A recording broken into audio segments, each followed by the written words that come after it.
नमस्कार साथियों, अनडिठे काव्य टोटिਆਂ की प्रैक्टिस का 11वां भाग लैके अज फिर मैं आप सब के सन्मुख होया हाँ।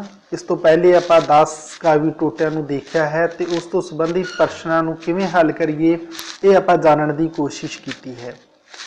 यह काव्य टोटे ने खास तौर पर पंजाबी दे नाल जुड़े हुए वो एग्जाम जिन्हां दे अंदर इस तरीके के पैरे पूछे जाते हैं तो प्रश्नों को हल करने के लिए कहा जाता है। जिमें कि आप लै लीए रीट ईएसटैट सीटैट के पंजाबी भाषा के अंदर ही काव्य टोटे पूछे जाते हैं।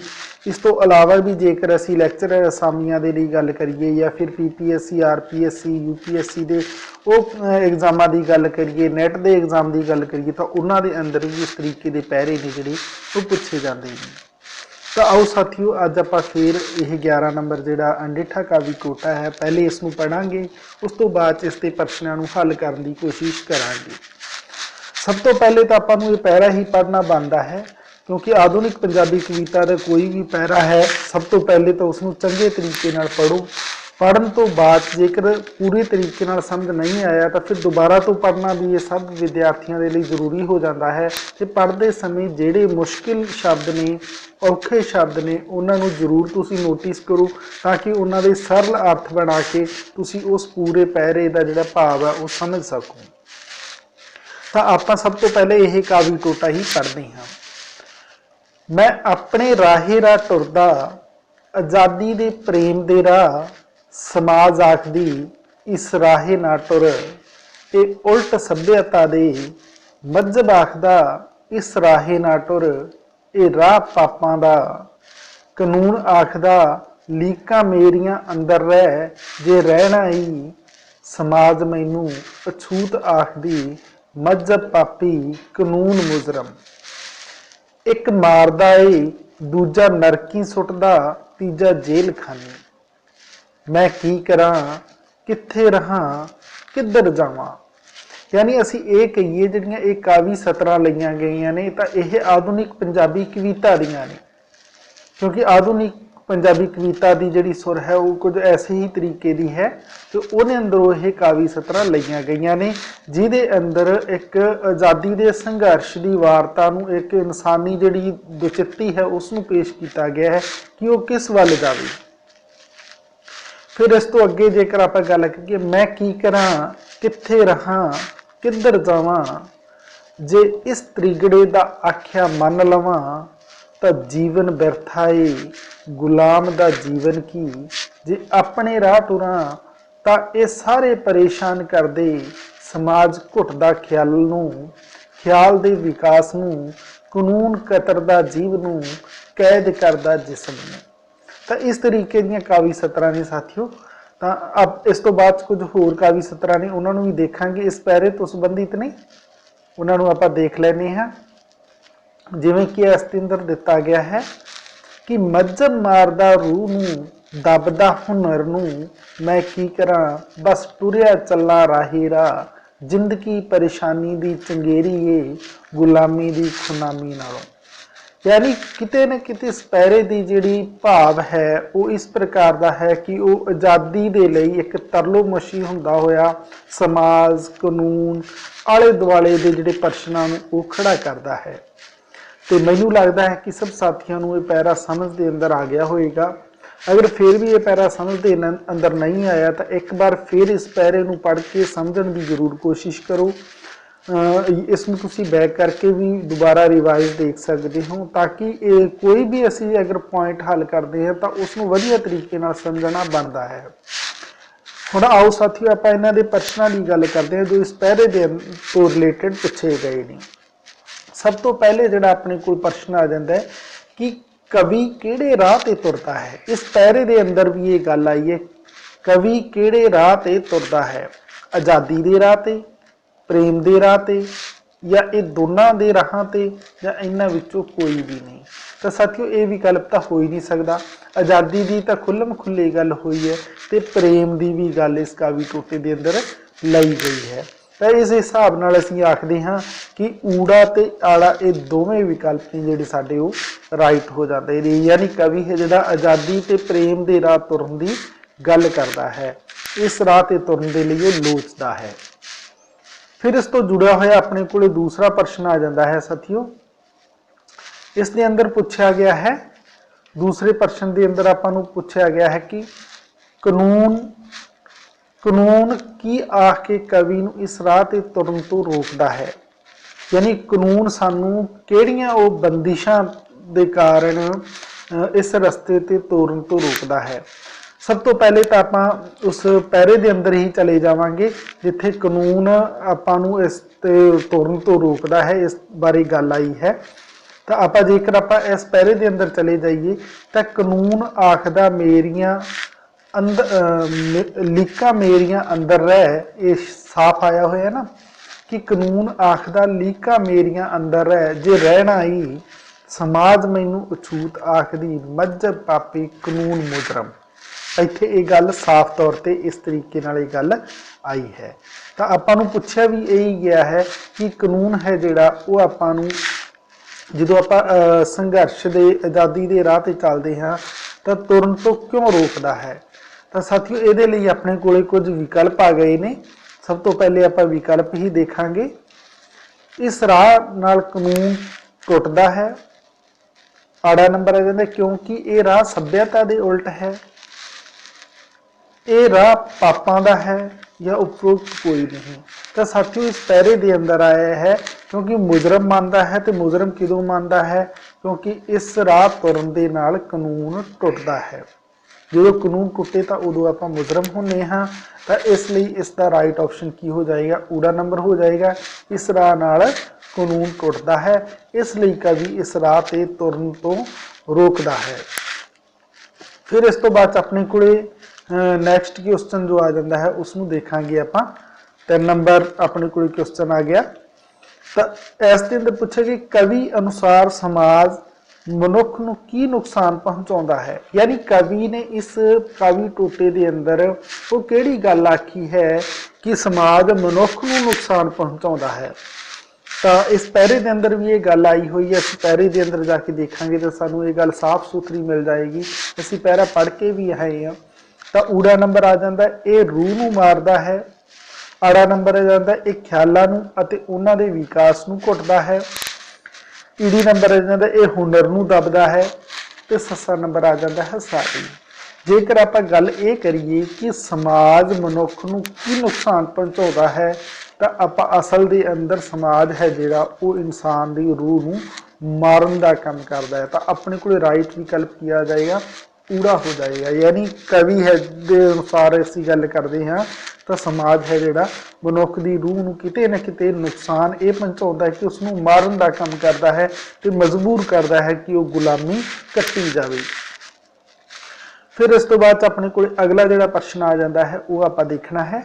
तो अपने को इस तो बाद जिहड़ा प्रश्न है कि 4 नंबर प्रश्न आ जाता है, मजहब की आख के कवि नूं इस राह ते तुरन तो रोकदा है।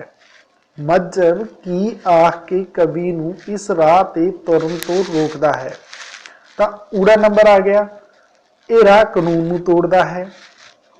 आड़ा नंबर ये राह पापां दा है। ईड़ी नंबर ये राह सभ्यता दे उल्ट है। तो सस्सा नंबर उपरोक्त कोई नहीं। ये तो हो नहीं सकता साथियों।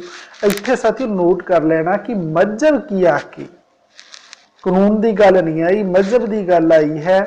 तो मजहब सानू की आख के मतलब कवि के अनुसार इस राह तो तुरन तो रोकदा है।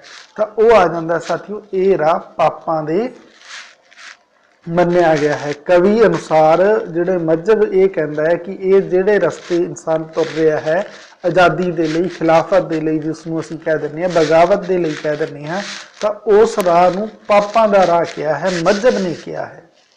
इसलिए कवि इस राह ते तुरन तो रोकदा है। मजहब के अनुसार पापां दा राह है, इसलिए कवि इस राह ते तुरन तो रोकदा है। तो राइट ऑप्शन अपना की हो जाएगा, आड़ा नंबर हो जाएगा। फिर इस तो बाद अपने को 5 नंबर प्रश्न आ जाता है जो आप देखना है कि इसके अंदर पूछा गया कि इस कविता नूं रूपक पक्ष तो तुसीं किहड़ी काव्य वर्णगी विच रखोगे। कविता का जिहड़ा रूपक पक्ष असीं देखना इस काव्य टोटे के अंदर, तो इसनूं असीं किहड़े छंद का नाम दे सकते हैं। ਅਸੀਂ ਇਸ ਜਿਹੜਾ ਕਾਵੀ ਟੋਟਾ ਆਇਆ ਹੈ ਉਹਨੂੰ ਅਸੀਂ ਕਿਹੜੇ ਛੰਦ ਦਾ ਨਾਮ ਦੇ ਸਕਦੇ ਹਾਂ, ਇਹਨੂੰ ਗੀਤ ਕਹਿ ਸਕਦੇ ਹਾਂ, ਗਜ਼ਲ ਕੀ ਕਹਿ ਸਕਦੇ ਹਾਂ। ਜਿਵੇਂ ਕਿ ਆਪਣੇ ਕੋਲ ਵਿਕਲਪ ਵੀ ਆਏ ਨੇ, ਇਹਨੂੰ ਅਸੀਂ ਗੀਤ ਕਹਿ ਸਕਦੇ ਹਾਂ। ਆੜਾ ਨੰਬਰ ਆ ਜਾਂਦਾ, ਇਸ ਨੂੰ ਅਸੀਂ ਪ੍ਰਗੀਤ ਕਹਿ ਸਕਦੇ ਹਾਂ। ਈੜੀ ਨੰਬਰ ਆ ਗਿਆ, ਇਸ ਨੂੰ ਛੰਦ ਮੁਕਤ ਕਵਿਤਾ ਕਹਿ ਸਕਦੇ ਹਾਂ। ਤੇ ਸੱਸਾ ਨੰਬਰ ਆ ਗਿਆ, ਇਸ ਨੂੰ ਆਪਾਂ ਗਜ਼ਲ ਕਹਿ ਸਕਦੇ ਹਾਂ। तो साथियों ये जोड़ा कावी टोटा आपको पढ़ने के लिए मिला है, इसके अंदर ये गज़ल नहीं है, ये प्रगीत भी नहीं है, ये साथियों गीत भी नहीं है। तो ये अपने को की आ जाता है, ये छंद मुक्त कविता आ जाती है, यानी छंद रहित लिखी गई कविता का कावी टोटा है, जिस दे अंदर इंसान की रूह नूं एक वंगार पाई गई है। तो उसनूं वो सारे प्रश्न खड़े किए गए हैं जिहड़े उसनूं आज़ादी के राह ते तुरन तो रोकते हैं। कवि ने इदां दा एक चित्रण इस कावी टोटे के अंदर पेश किया है, यानी इहनूं आपां छंद मुक्त कविता का नाम देवांगे। फिर इस तो बाद अपने को जिहड़ा अगला प्रश्न आ जाता है, वो आ जाता है 6 नंबर प्रश्न है अपने को। इसनूं आपां देखना है, धर्म दियां नज़रां विच कवि की है, यानी धर्म दियां जिहड़ी नज़र है उसके अंदर की है। ऊड़ा नंबर मुजरम है, आड़ा नंबर पापी है, ईड़ी नंबर अछूत है, तो सस्सा नंबर बेईमान है। बेईमान की तो गल आई नहीं साथियों, अछूत की गल आई है। तो छोटियां जातां नूं जिवें कि उसने वंगार पाई है, उन्होंने अछूत कह के उसनूं वख करने की कोशिश की है, तो उहदे उपर प्रश्नवाहक लाया है।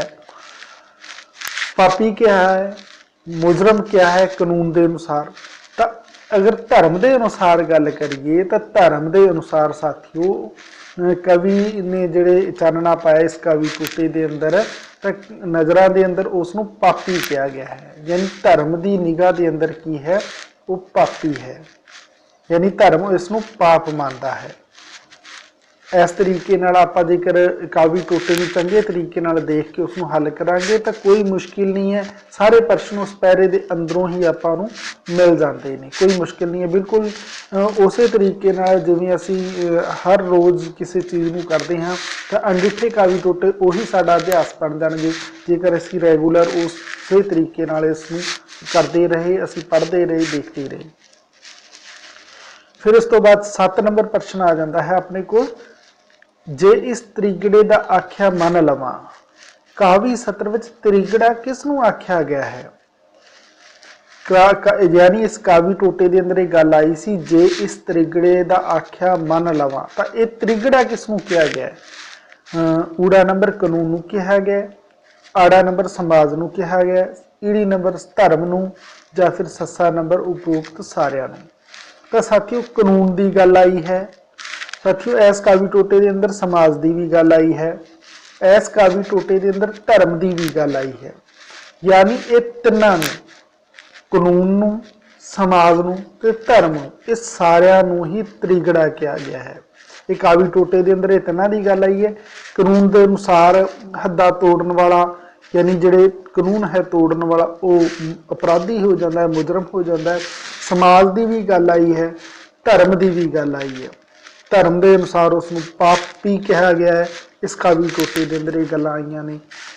तो असीं ये कहांगे कि जे इस त्रिगड़े का आख्या मन लवां, तो इस दे अंदर जिहड़ा त्रिगड़ा है वो तिन्नां दे लई आया है, कानून के लिए, समाज के लिए, धर्म के लिए आया है, यानी राइट विकल्प है जिहड़ा वो अपना सस्सा नंबर हो जाएगा उपरोक्त सारियां नूं। फिर इस तो बाद साथियों अपने को जिहड़ा अगला प्रश्न आ जाता है वो 8 नंबर प्रश्न है, ये आपां देखना है। हुण अपने को जो 8 नंबर प्रश्न आ गया, यह अज का इस कावी टोटे तो संबंधित लास्ट क्वेश्चन है, इसनूं देखांगे। कवि इस कविता विच गुलामी की खुनामी नालों किस चीज़ नूं चंगेरी कहता है। यानी कवि ने इस कावी टोटे के अंदर गुलामी की खुनामी नालों, यानी गुलामी दे नालों तां उसनूं किहड़ी चीज़ नूं चंगा कहा है। ऊड़ा नंबर मजहब नूं चंगा कहा है, आड़ा नंबर ख्यालों के विकास नूं कहा है, ईड़ी नंबर परेशानी वाली जिंदगी नूं कहा है, या फिर हुनर नूं कहा है। साथियों हुनर नूं नहीं कहा, ख्यालों के विकास नूं नहीं कहा, मजहब नूं भी नहीं कहा। तो कवि ने गुलामी की खुनामी नालों जिहड़ी चीज़ नूं चंगा कहा, वो कहता कि इहदे नालों तां परेशानी वाली जिंदगी ही चंगी है। यानी ईडी नंबर है जोड़ा राइट ऑप्शन हो जाएगा। यानी कवि ने गुलामी की खुनामी नालों तां परेशानी वाली जिंदगी नूं ही चंगा किया है। तो ये सन साथियों कुछ प्रश्न जिहड़े कि इस कावी टोटे तो संबंधित सन। इस पैरे के अंदरों ये प्रश्न पूछे गए। प्रश्नों की जिहड़ी प्रकृति रही वो भाव अर्थ, इस शाब्दिक अर्थ, व्याकरण तो रिलेटेड हो गए। असी ये कह सकते हैं कि इसके साहित्यक जिहड़ी वनगी है उस तो जुड़े हुए क्वेश्चन सन। मैनू आस है कि आपको इदा के छोटे छोटे पैरे ने जिहड़े आपको इस चैनल के उपर अवेलेबल करवाए जा रहे हैं, ये आपको बड़े ही हैल्पफुल हो रहे होंगे। तो कमेंट करके जरूर दस्या करो कि ये किदां दे लगते हैं। जेकर वधिया लगे तो साथियों लाइक शेयर जरूर कर दिया करो, क्योंकि इस दे नाल आपनूं होर बहुत सारे साथियों को भी इस प्लेटफॉर्म पर लियाउण दा एक मौका बनता है, तो वो भी आके अपनी इस प्लेटफॉर्म के उपर इस परिवार का हिस्सा बन सकते हैं। जिन्ने ज़्यादा असी इस स्टडी के नाल जुड़ांगे उन्ना ही वधिया मुकाबला, चंगेरा मुकाबला बन सकता है। ऐसे आस के नाल मिलते हैं अगली क्लास के अंदर। उदों तक के लिए धन्यवाद साथियों।